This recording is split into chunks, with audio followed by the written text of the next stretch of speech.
What's up, guys? My name is Caden Kubler. If you're not familiar with me, I've been making sports takes on YouTube for about 8 to 9 years on and off, but I've really started consistently doing it since I got into college, and I figured why not look back at some of my old takes and do a list of the top 5 best takes that I've ever had and the top 5 worst takes that I've ever had. And putting this list together, there have been some very funny moments throughout this. But while making this list, it was very fun to go see some of the old takes that I had when I was pretty young, and let me tell you, there were some really funny ones. All right, so first we'll do an honorable mention for a great take that I had and a bad take that I had, and we'll kind of go back and forth. But I made this one coming into this year. I was really high on Joe Burrow and the Bengals, but I'll just let you guys watch this. I get all of that, but at the end of the day, nobody should be sleeping on Joe Burrow in the AFC right now. I think that Joe Burrow wins the MVP this year and the Bengals win the Super Bowl, and it's going to be poetic justice that he's going to win the Super Bowl in New Orleans, where he won the college football national championship just a few years ago. All right, looking back at that take, I'm really not too disappointed with it. I do think that this offense was incredible, and Joe Burrow was so close to winning the MVP. I think that if they won a few more games, he honestly might have won it, but regardless, it was a very disappointing year for the Bengals.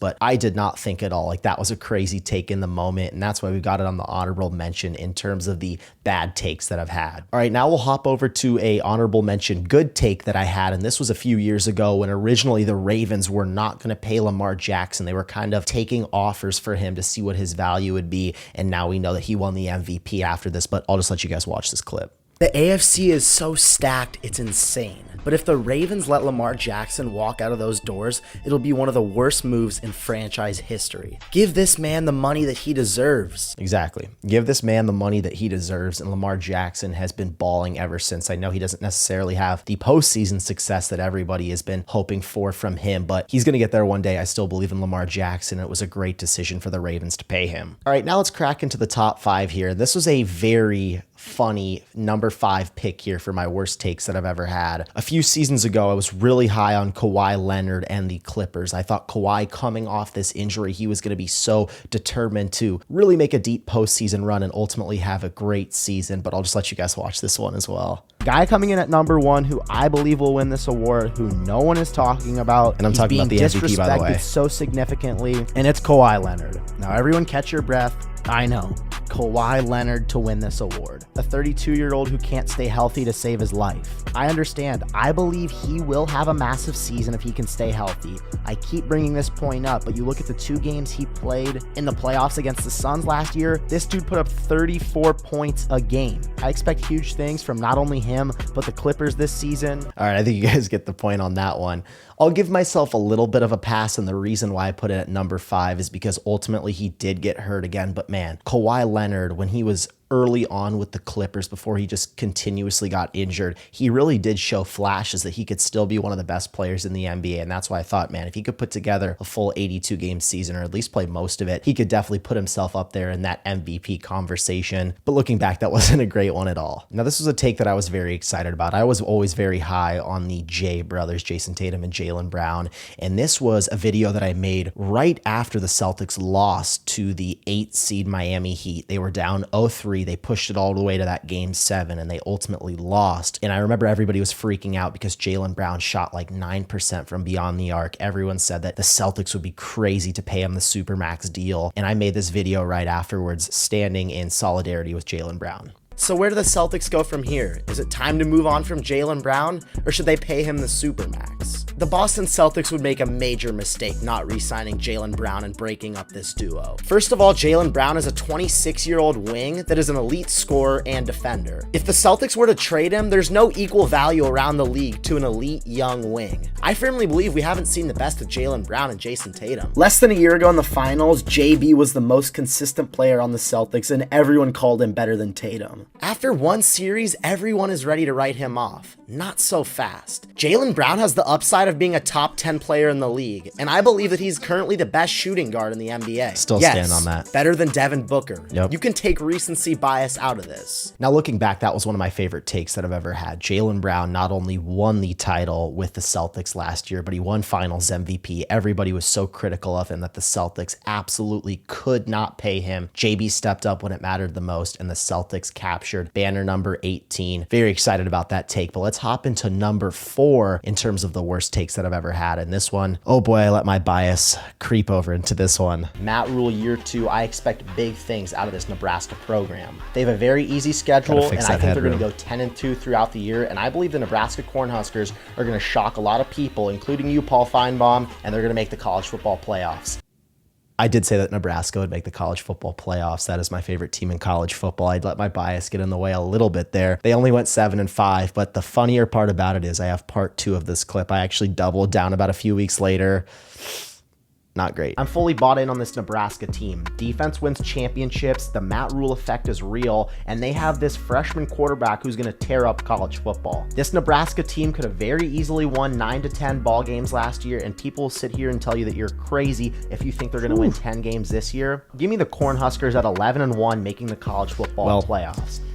Yeah, that one is not my my finest take that I've ever had, but I do think that Matt Rule, the logic that I was trying to use is that Matt Rule year 3, he's done such a great job of turning around college football programs. So if you guys are a fan of Nebraska, make sure you tune in because I'm going to be hyping that team up a lot this offseason. The 11-1, 10-2 conversations will be had. We're making the college football playoffs again. All right, so in this next clip, I don't even know how young I was in this one. I was definitely in middle school, I would say. This is when the Nets paired together James Harden, Kyrie Irving, and Kevin Durant, and this was a great take. I'll just let you guys watch this one as well. The NBA free agency cracked wide open as the Nets striked first on 2 huge players. It's a great microphone, Kyrie too. Irving signing a 4-year, $141 million contract, and Kevin Durant signing a 4-year, $161 million contract. Will this be a good fit for 2 of the most egotistical players in the NBA, Kevin Durant and Kyrie Irving? This will be a terrible fit. Kyrie is the most toxic player in the NBA and ruined all of the Celtics' chemistry last season. With Durant expected to miss all of next season, Kyrie will be upset by the lack of immediate success to the franchise. This so-called super team won't win any championships in Brooklyn and won't even make it to the conference finals.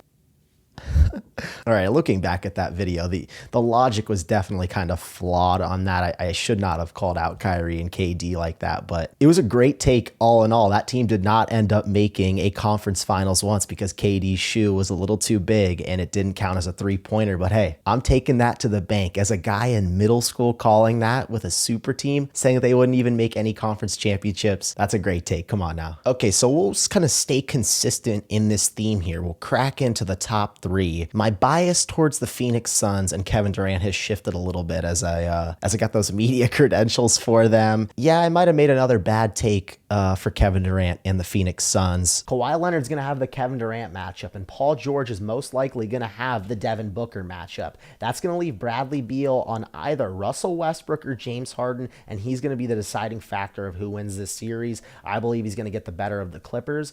Give me the Suns in 6 games. In the finals, we have the Boston Celtics against the Phoenix Suns. I redeemed myself, though. I redeemed myself. So I did pick the Suns to make the finals, and they got swept in the first round. They did not win 1 game in the playoffs. I'll take that on the chin. But I redeemed myself by taking the Boston Celtics to win the championship. This is the year that they get it done. Jason Tatum will have his revenge from the finals 2 years ago, winning finals MVP, and a dynasty is born in Boston. So take it easy on me. It'll even out a little bit here, but I don't know what's going on with the headroom here too. The camera must have tilted down. Hopefully it's not doing it in this video, but yeah, I picked the Celtics to win it all. So come on now. Now we're inside of the top 3 in terms of my good takes. Unfortunately, I was not on camera for this one. I had titled it Ohio State would win the national championship, but I think that Ohio State is one of the most deadly teams in the entire country. I believe Ohio State should be the favorite to win the Big Ten next year, regardless of if Jim Harbaugh stays with Michigan or not. And we all knew that I believe the Buckeyes are going to be a big time problem. They're going to break their losing streak with Michigan, and they will win the Big Ten championship. Okay, so that one kind of 50-50s out anyways, too. I said that they'd win the national championship, but I also said that they'd break their losing streak against Michigan. So I guess at number 3, it was kind of appropriate to have both of those because they both kind of even themselves out. All right, and now we're inside of the top 2 here. This is where it gets funny. This is where we start laughing. I'm in my college dorm room here. Shout out these graphics. I mean, come on now. I got the monitor. I got a little picture here. This is like Sports Center. Hey guys, welcome back to Caden's Corner. In today's video, we will be talking why the Kansas City Chiefs are in a load of trouble for this upcoming season. The offense of the Chiefs has carried them throughout the last All right, quick pause. Okay. This is heading into the 2022 season. Tyreek Hill just left the Chiefs. He's on the Dolphins now. And I'm looking at it like, okay, they don't have Tyreek anymore. Travis Kelce's aging. Let me cook up a hot take. This team's not going to make the playoffs. Boy, oh boy, was I wrong.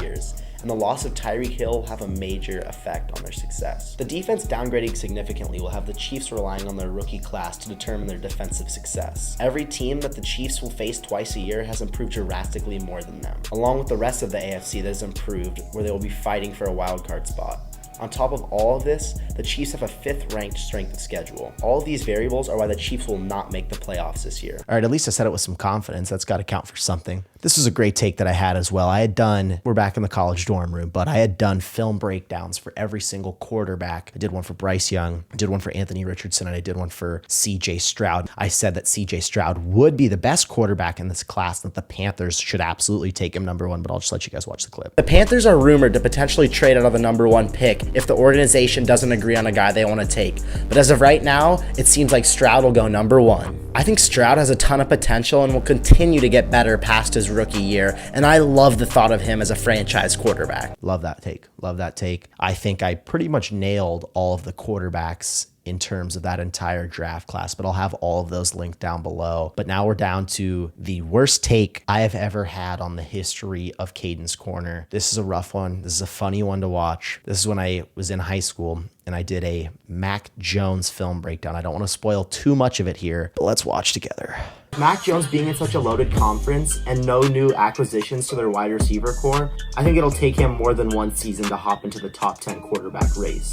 But in the next few years, we will see Mac Jones be a top 10 quarterback in the NFL in the face of the Patriots franchise. Thank you guys so much for watching. Okay. So you guys don't think I'm crazy. This was after his rookie season. He was a Pro Bowler. He took the Patriots to the playoffs. I think a lot of people in sports media would tell you they agreed with me. They thought that Mac Jones had the intangibles, and if they just invested into some better receivers and actually went all in for that offense, they would continue to get better. But like, how do you have a guy that is a rookie quarterback, makes the Pro Bowl and leads the team to the postseason, and then they just fall off a cliff? So yes, terrible take looking back on it. I thought he was going to be the Patriots' next franchise quarterback. Thought he was going to be a top 10 QB in the NFL. I'll take that one on the chin as well. That's got to be the worst take I've ever had. But let's hop into the best take that I've ever had also on the history of Caden's Corner. In big games, is Zion going to need to be pulled out because he's too tired?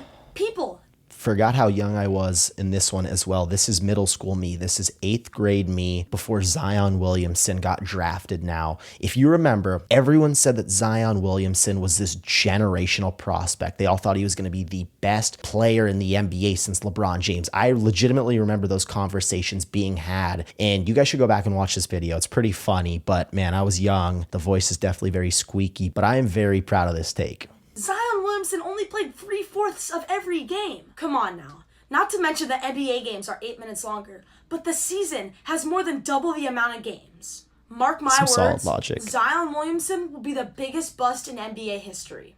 Thank you guys so much for watching this video. As always, I'm Caden, and this is my corner. I'll stand on that. Okay, now maybe you're going to sit here and say, well, Caden, it's still too early to consider Zion Williamson one of the biggest busts in NBA history. I said this when I was in middle school. This was at least 5 or 6 years ago, and Zion was being considered the next LeBron James. Keep in mind, LeBron James is widely regarded as the greatest player in NBA history. People said that he was the next LeBron, and don't just sit here and say that, no, nobody said that. Everybody said that. Zion Williamson hasn't even gotten the Pelicans out of the first round of the postseason. It's absolutely fair to say that Zion Williamson has been a bust and has let down the Pelicans organization. I'm taking that one as a win, and that's my best take that I've ever had on my channel. Ladies and gentlemen, I hope you guys enjoyed the video. This is a very fun one to make. Great looking back at some of the old takes that I've had, because I've had a lot of them, some great, some very bad, but I hope you guys enjoy. Thank you so much for watching.